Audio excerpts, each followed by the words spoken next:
इस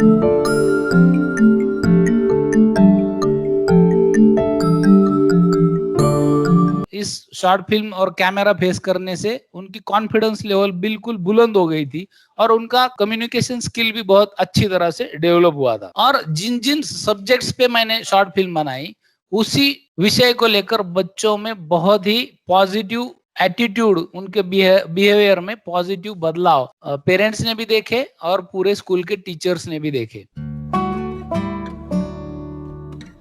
नमस्कार साथियों, डिजिटल टीचर की कहानी के इस एपिसोड में आप सभी का हार्दिक स्वागत है, अभिनंदन है। सोचिए आप किसी फिल्म में हीरो होते और किसी फिल्म में डायरेक्टर की भूमिका में होते और किसी फिल्म में एक प्रोड्यूसर होते, तो आप कैसा महसूस करते? आज के इस एपिसोड में मैं आपको एक ऐसे शख्स से मिलवाने जा रहा हूँ जो अपना अध्यापन कार्य तो करवा ही रहे हैं, साथ में बच्चों के साथ शॉर्ट फिल्म भी बना रहे हैं और बच्चे अलग अलग किरदार की भूमिका में रहते हैं। इनको the winner, vote for India, घर वापसी जैसी फिल्मों के लिए अवार्ड भी मिले। ये अपने आप में एक अनूठी पहल है जहां बच्चे acting, script writing, public speaking, technology तो सीख ही रहे हैं, साथ में संवैधानिक एवं सामाजिक मूल्यों की जागरूकता पर भी काम कर रहे हैं। तो चलिए जुड़ते हैं घेवरीकर उमेश जी से, जो अभी पद्म भूषण बाला साहेब भारदे हाई स्कूल शेवगांव, अहमदनगर, महाराष्ट्र में एक शिक्षक के रूप में कार्यरत है। नमस्ते सर, स्वागत है आपका डिजिटल टीचर की कहानी के इस एपिसोड में। नमस्ते। I am very thankful to you and your creative organization that you have invited me in such a prestigious talk show. नमस्कार, मेरा नाम घेवरीकर उमेश गोपीनाथ, मैं बीएससी बीएड हूँ। अहमदनगर जिले में शेवगांव तालुका है, वहाँ पे पद्म भूषण बाला साहेब भारदे हाई स्कूल, इस हाई स्कूल में 23 साल से एज एन असिस्टेंट टीचर कार्य कर रहा हूँ। और शुरू से ही मुझे ऐसा महसूस हुआ कि शॉर्ट फिल्म या लघुपट जिसे हम कहते हैं, तो उसको एज अ टीचिंग एड हमने इस्तेमाल किया तो शायद हम शिक्षा बच्चों तक बड़े अच्छे तरीके से पहुंच पाएंगे। इसलिए मैंने 2008 से शॉर्ट फिल्म ये एक टीचिंग एड जैसा इस्तेमाल करना शुरू किया और उसके रिजल्ट भी मुझे बहुत अच्छे मिले हैं। मेरे स्टूडेंट के साथ जो पहली शॉर्ट फिल्म मैंने बनाई थी, द विनर, जो राष्ट्रध्वज सम्मान के बारे में मैसेज देती है, तो उसे 2009 में अहमदनगर जिले के मित्र राज्य स्तर लघुपट महोत्सव शॉर्ट फिल्म फेस्टिवल में सेकंड प्राइज मिला था। फिर मतदान जन जागृति के विषय में मैंने स्टूडेंट के साथ जो शॉर्ट फिल्म बनाई, वोट फॉर इंडिया, वो 1 मिनट की ही शॉर्ट फिल्म है, उसे 2010 में शॉर्ट फिल्म फेस्टिवल में फर्स्ट प्राइज मिला था। घर वापसी, ये जो शॉर्ट फिल्म है, इसे माय मुंबई लघुपट महोत्सव शॉर्ट फिल्म फेस्टिवल में 2013 साल में स्टेट लेवल में जो फाइनल 5 शॉर्ट फिल्म चुनी गई थी, उसमें वो सिलेक्ट हो गई थी। और द विनर, ये जो मेरी पहली शॉर्ट फिल्म थी, उस पर आधारित full length Marathi picture film माझं बिरबिर, जो मराठी के जाने माने डायरेक्टर और राइटर है योगेश सोमन, उन्होंने प्रोड्यूस की थी और उन्होंने डायरेक्शन किया था। और वेटरन एक्टर विक्रम जी गोखले ने उसमें प्रमुख किरदार निभाया था। तो ये फिल्म इफी, जो बहुत ही बड़ा फेस्टिवल इंडिया का होता है, उसमें मराठी स्ट्रीम में इफी 2015 के लिए सिलेक्ट हुई थी। तो ये मेरा छोटा सा परिचय है। हम इसी क्रम में आगे बढ़ते हैं। उमेश जी, आपने जो शिक्षण प्रक्रिया है उसको इनोवेट करने का काफी प्रयास किया है, जितनी हमें आपके बारे में जानकारी है। आपने जो भी प्रयास किए उसमें से 3 कोई ऐसे प्रयास जो आपको लगता है कि काफी प्रभावी रहे हैं बच्चों के सीखने सिखाने में।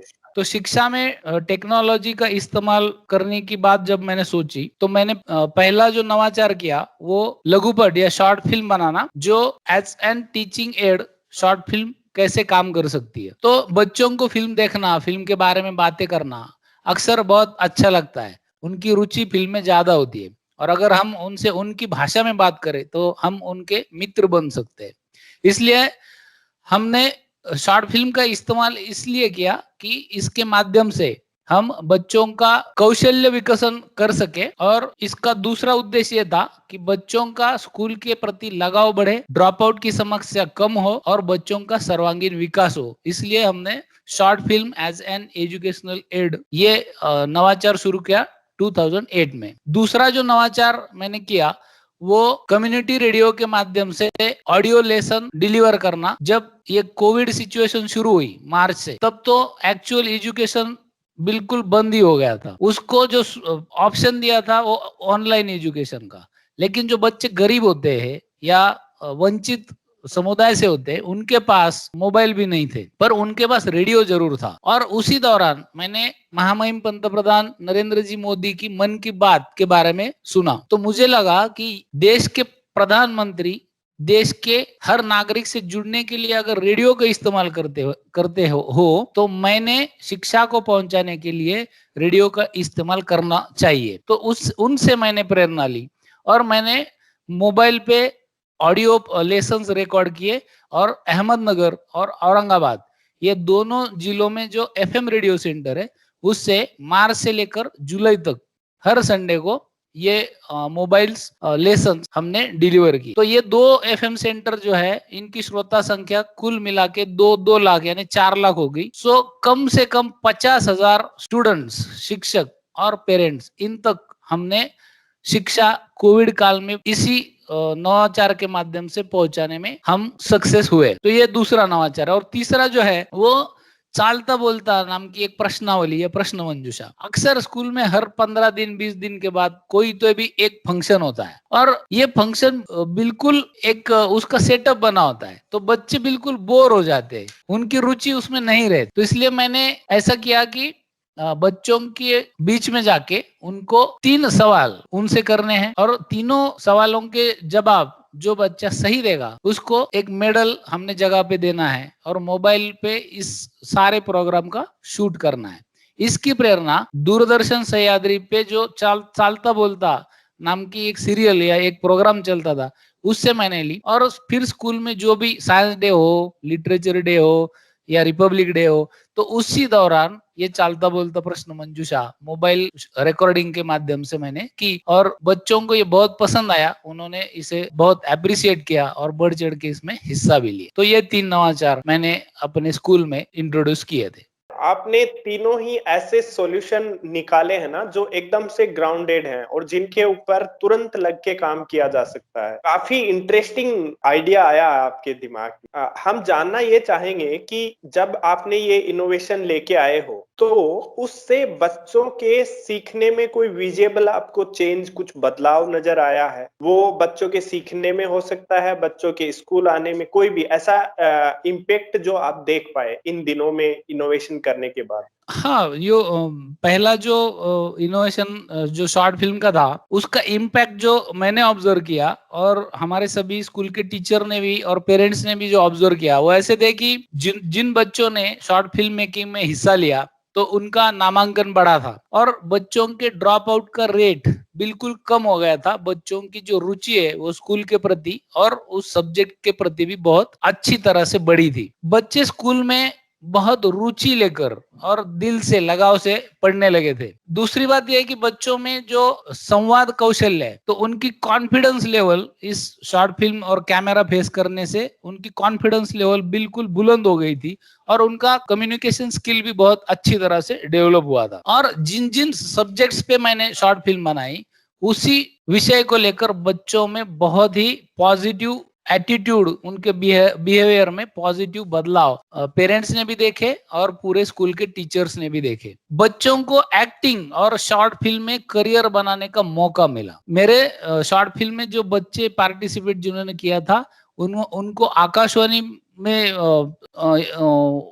उनको बुलाया गया। कुछ विद्यार्थियों को दूरदर्शन पे चांस मिला, और कुछ स्टूडेंट्स को हिंदी मराठी फीचर 2 या 3 मराठी फीचर फिल्म में इस शॉर्ट फिल्म से जुड़े 15 से 20 बच्चों ने मराठी फीचर फिल्म में भी काम किया। तो शॉर्ट फिल्म के माध्यम से हमने बहुत सी सामाजिक जन जागृति भी की, क्योंकि हमने सब्जेक्ट ही ऐसे चुने थे जैसे कि वोटिंग परसेंटेज बढ़ाना, बाल विवाह की समस्या, या राष्ट्रध्वज सम्मान, या बच्चों का भविष्य और ड्रॉप आउट स्टूडेंट। तो ये सब्जेक्ट मेरे हिसाब से सामाजिक स्तर पर इन सब्जेक्ट्स में बहुत ही अच्छी तरह से समाज जागृति करने में भी हम सफल रहे। दूसरा जो नवाचार था ऑडियो लेसन्स का, उसको जैसे मैंने पहले ही बोला कि 50,000 स्टूडेंट्स, पेरेंट्स जी। और टीचर्स तक हमने कोरोना का जो लॉकडाउन था, स्कूल बंद थे, पढ़ाई बंद थी, लेकिन इसी माध्यम से रेडियो का इस्तेमाल करके हमने पढ़ाई अखंडित शुरू रखने में भी हम सक्सेस हुए थे। और तीसरा जो है, उससे तो बच्चों को पढ़ाई में बहुत रुचि पैदा हुई, जिसे हम आनंददायी शिक्षण पद्धति कहते हैं, या उनकी लगन, उनकी रुचि बढ़ी। और एग्जाम जिसको हम इवैल्यूएशन बोलते हैं, तो इवैल्यूएशन और एग्जाम का जो तनाव रहता है, तो उससे अलग होके बिल्कुल उसको मालूम ही नहीं है कि अभी मुझे एग्जाम देना है, और वो फट से अगर तीनों सवाल के सही जवाब देता है, तो हमने आंखें मूंद कर ये विश्वास करना चाहिए कि ये बच्चा, ये बंदा सही तरह से पढ़ रहा है। तो एक आनंददायी तरीके से पढ़ाई में भी इम्प्रूवमेंट ये तीनों नवाचार से हुई थी। तो सर, जो शॉर्ट फिल्म की बात की, बच्चों को आप कह रहे हैं कि इस तरीके के कौशल इम्प्रूव हो रहे हैं, तो क्या शॉर्ट फिल्म आप बच्चों के साथ मिलकर बनाते हैं? जो भी करना है, नवाचार हो या शिक्षा में जो भी करना है, उसका सेंटर तो बच्चे ही रहते हैं, उनके लिए ही करना है सभी। उसकी जो मेथोडोलॉजी थी या कृतिक्रम था, तो वो कुछ ऐसे तरीके से था कि पहले तो सब्जेक्ट कौन सा, किस विषय पर हमें शॉर्ट फिल्म बनानी है, वो तय करना। तो वो तय करते समय बच्चों के साथ बात करके उनके सुझाव लेके ही सब्जेक्ट हमने तय किए थे। स्क्रिप्ट डेवलप करना उस पे, तो स्क्रिप्ट डेवलपमेंट में भी बच्चों का क्रिएटिव सहभाग हर टाइम रहता था। फिर उस फिल्म में कौन सा रोल कौन सा बच्चा करेगा, तो डायरेक्टर की भूमिका भी बच्चों का सुझाव लेके ही मैंने किए थे कि बच्चे, उन्होंने बोला कि ये अच्छा रोल करे, ओके उसको दे देते। तो उनको ये उनके मन में ये विश्वास आया था कि मेरे विचार को या मेरा भी मत यहाँ पे महत्वपूर्ण है, तो जुड़ जाते थे। फिर ये होने के बाद हमने हमारे स्कूल में ही लोकेशन बनाए थे, स्कूल में ही सब शूटिंग किया। शूटिंग के बाद जो एडिटिंग रहती है, वो एडिटिंग कैसे करनी है वो बच्चों के साथ ही मैंने भी सीखा बच्चों के साथ। और फिर जो फिल्म बनी, ये 3 मिनट, 4 मिनट या 5 मिनट की वो फिल्म होती थी, तो वो पहली बार बच्चों के साथ स्क्रीन पे देखना, तो ये बहुत ही आनंद देने वाले क्षण थे, जिसे मैं कहता हूँ कि मेरे जिंदगी के बहुत ही यादगार लम्हे ये सारे क्षण हैं।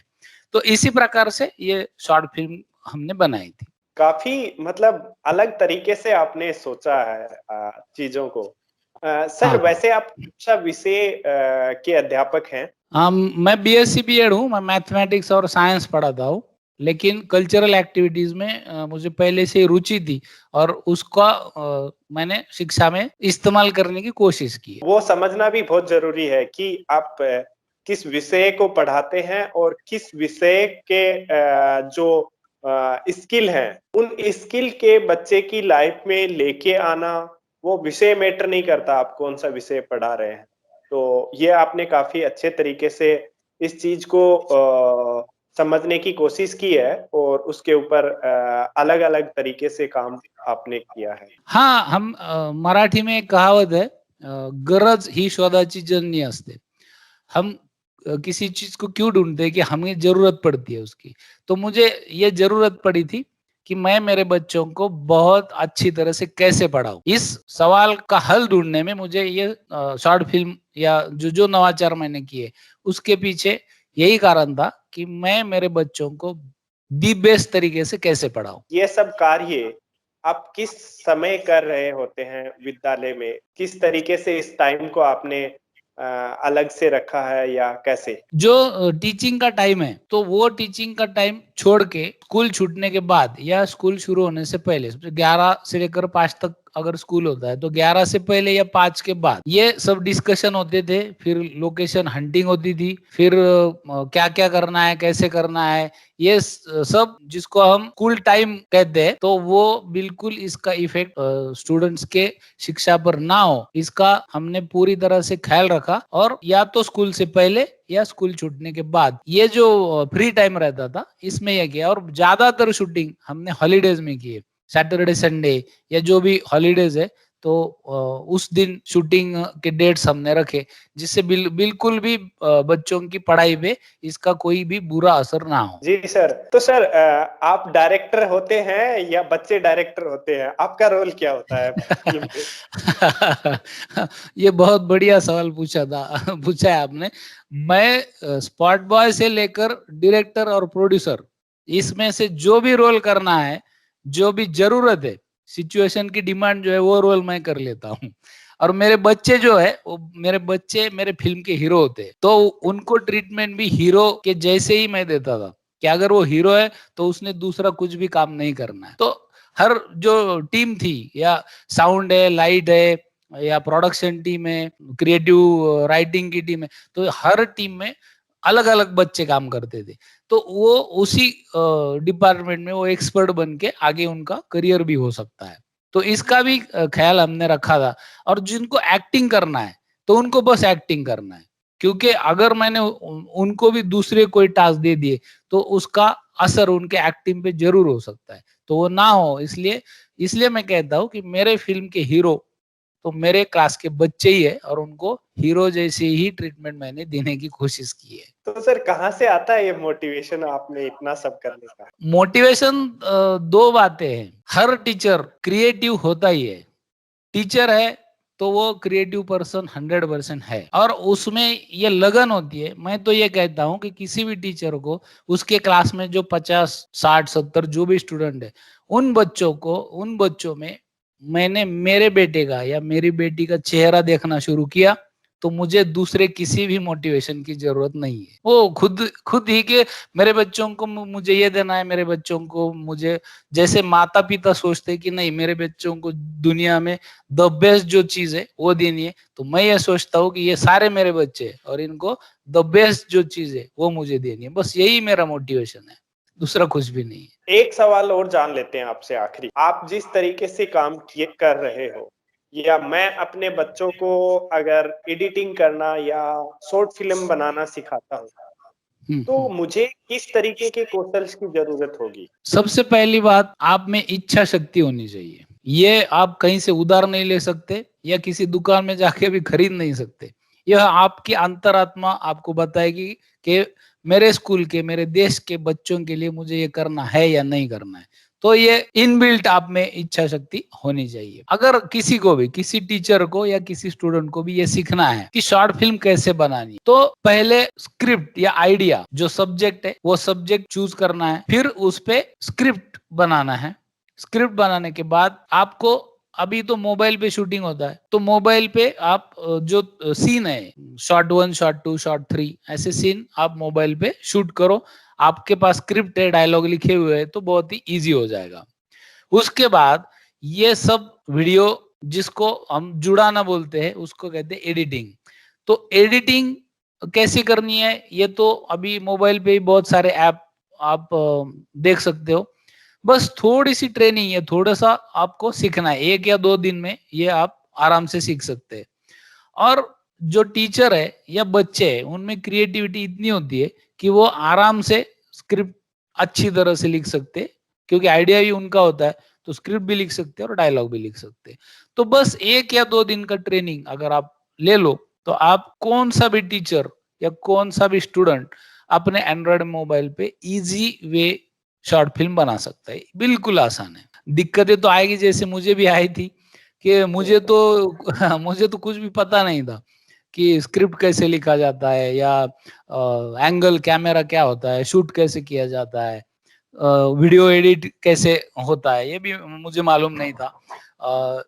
शॉर्ट फिल्म किस सब्जेक्ट पे बनानी है, ये तो बहुत बड़ा चैलेंज होता है कि उसमें सामाजिक संदेश भी होना चाहिए, शिक्षा भी होनी चाहिए। बहुत बार ऐसे भी हुआ कि हमने लोकेशन लगाया है, शूटिंग किया, तो रिटेक रिटेक रिटेक हो रहे थे, तो बच्चे तो कहते थे कि पहले तो उनको फैसिनेशन होता कि मुझे हीरो बनना है, फिल्म में हीरोइन बनना है, लेकिन जब वो देखते हैं कि इतनी बड़ी मेहनत है, कभी धूप में काम करना पड़ता है, कभी बारिश में काम करना पड़ता है, कभी रात में काम करना पड़ता है, कभी रास्ते पे काम करना पड़ता है, तो जिनको रुचि होती है मन से, वही टिकते हैं। जो फैशन समझ के आते हैं वो तो भाग जाते हैं। और कभी कभी ऐसा भी होता था कि आसपास का शोर शराबा भी बहुत होता था, तो साउंड में इंटरप्शन होता था। तो ऐसी दिक्कतें तो आती है, लेकिन कहते हैं कि डर के आगे जीत है। तो आप जी। अगर, हाँ, तो आप इसके आगे जाओगे तो 100% आप जीत सकते हो। तो सर ये भी कह सकते हैं कि शॉर्ट फिल्म तो एक माध्यम है, लेकिन शॉर्ट फिल्म के साथ साथ में बच्चों में और कौन कौन सी स्किल है वो डेवलप हाँ, हो रही है, वो भी बहुत इम्पोर्टेंट पार्ट निकल के आ रहा है आपकी बात के साथ में। हाँ, बच्चों में जो भी स्किल है, कि अगर कोई राइटर है तो उसका वो स्किल डेवलप होगा, अगर कोई डायरेक्टर है तो वो स्किल डेवलप होगा, अगर ये जो कोई लाइट का काम करता है, कोई मेकअप का काम करता है, या कोई तो वो फिल्म जो बनी है तो अभी वो कहाँ भेजनी है, तो अभी तो अपॉर्चुनिटी बहुत है। कोई भी अगर शॉर्ट फिल्म आपने मोबाइल पे बनाई तो हर स्टेट में राज्य पुरस्कार उसे शॉर्ट फिल्म का अलग सेक्शन है, नेशनल अवार्ड में भी आप भेज सकते हो। इतना ही नहीं, ऑस्कर अवार्ड में भी अभी मोबाइल या शॉर्ट फिल्म में अलग सेक्शन है। तो only the sky is the limit. तो इतने सारे चांसेस है कि बच्चों में करियर डेवलपमेंट भी बहुत हो सकता है, उनका कॉन्फिडेंस लेवल बढ़ता है, उनका कम्युनिकेशन स्किल बढ़ता है। और सबसे अच्छी बात यह है कि जिस विषय पर आप ये फिल्म बनाते, वो जो समाज मूल्य है वो जिंदगी भर बच्चे नहीं बोलते। ये बाकी प्राइज है, अवार्ड है, ये सारी बातें उतना महत्व नहीं रखती, लेकिन शॉर्ट फिल्म के माध्यम से हम अच्छा नागरिक बच्चों को इस देश के लिए बना सकते हैं। बहुत बड़ी बात है। तो सर कैसा लगा आपको अभी? मुझे तो बहुत खुशी इस बात की है कि एक छोटे से तबके में मैं एक छोटा सा काम कर रहा हूँ, उसको आपने इतना महत्व दे के मुझे राष्ट्रीय स्तर पर आपने बुलाया। और मैं ये आशा करता हूँ कि हर स्कूल में उस काम करने वाले जो टीचर है उनको ऐसा जरूर लगना चाहिए कि मेरे पास जो मोबाइल है उसमें इतनी बड़ी ताकत है कि मेरे बच्चों के लिए मैं इतना सारा काम उससे कर सकता हूँ। और ये शॉर्ट फिल्म के माध्यम से शिक्षा में बहुत बदलाव हम ला सकते हैं। तो टीचर्स ये आपकी और मेरी बातें सुन के मोटिवेट हो जाए, और हर स्कूल में एक टीचर ऐसा हो कि जिसने बच्चों को लेकर उस स्कूल की एक शॉर्ट फिल्म बनाई है। तो ये पूरे देश में एक जिसे हम एक्टिविटी कहते हैं, तो एक एक्टिविटी बननी चाहिए, और इससे हमारे बच्चों का और शिक्षा का बहुत ही भवितव्य उज्जवल हो, ये आशा मैं आपके माध्यम से और इस इंटरव्यू के माध्यम से करता हूँ। तो सर अगले एपिसोड के लिए आप किसको नॉमिनेट करना चाहेंगे डिजिटल टीचर की कहानी का हिस्सा बनने के लिए? हाँ, अभी जैसे मैं जिस स्टूडियो में बैठा हूँ, तो ये हमारे मित्र है भूषण कुलकर्णी। तो ये महाराष्ट्र के सभी डिस्ट्रिक्ट में जैसे टेक्नोसावी टीचर्स बनने में जिनको दिक्कत है, तो उनको ट्रेनिंग प्रोग्राम्स वो चलाते हैं। और जैसे कि ये शॉर्ट फिल्म बनाने में भी ट्रेनिंग की थोड़ी जरूरत है, तो ऐसे भी ट्रेनिंग वो पिछले 10 साल से वो कंडक्ट कर रहे हैं। तो मैं उनको नॉमिनेट करूंगा कि आप भूषण कुलकर्णी सर, इनका जो अनुभव है इसके बारे में, तो वो आप आपके इंटरव्यू द्वारा पूरे देश तक फैलाएं। जी सर, बहुत बहुत धन्यवाद। आप इस तरीके से काम कर रहे हैं, बहुत ही इंस्पायरिंग काम है आपका, और मैं आशा करता हूं कि मुझे ही नहीं, सुनने वाले सभी लोगों को आपका काम जो है इंस्पायर करेगा। तो इस एपिसोड में हमने उमेश जी से जाना कि उन्होंने बच्चों की प्रतिभाओं को निखारने के लिए किस तरीके से टेक्नोलॉजी का इस्तेमाल किया है। तो आज की चर्चा को यहीं विराम देते हैं इस सवाल के साथ, क्या आप भी अपनी कक्षा में टेक्नोलॉजी का इस्तेमाल करते हैं? अगर हाँ, तो टेक्नोशाला फाउंडेशन से संपर्क करें और बनिए डिजिटल टीचर की कहानी का हिस्सा। इसी तरीके की इंस्पायरिंग और भी कहानियां सुनने के लिए लाइक और सब्सक्राइब बटन दबाना ना भूलें। नमस्ते, मिलते हैं अगले शनिवार दोपहर 2 बजे।